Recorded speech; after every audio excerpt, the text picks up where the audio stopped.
That is how it is.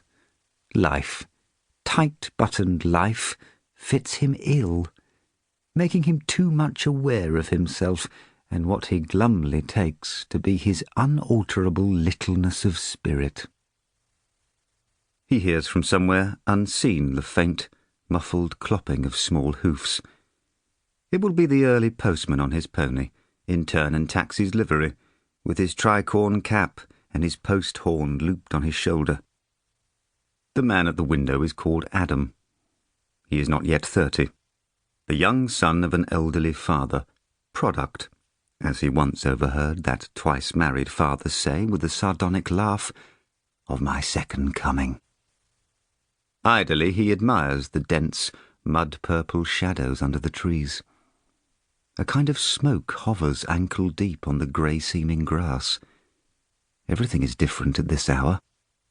An early blackbird flies across at a slant swiftly from somewhere to somewhere else, its lacquered wing catching an angled glint of sunlight, and he cannot but think with a pang of the early worm.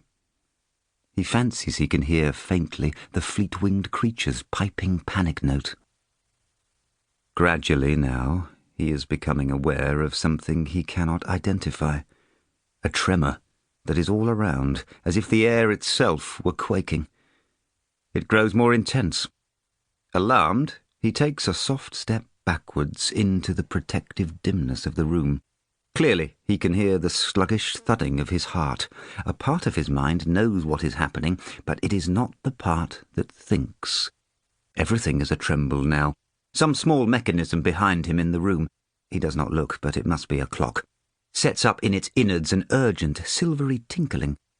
The floorboards creak in trepidation. Then from the left the thing appears, huge, blunt-headed, nudging its way blindly forward, and rolls to a shuddering halt, and stands there in front of the trees, gasping clouds of steam. The lights are still on in the carriages. They make the dawn draw back a little. There are bent heads in the long windows, like the heads of seals. Are they all asleep? And the conductor with his ticket thing is going up an aisle, clambering along hand over hand from seat back to seat back, as if he were scaling a steep incline.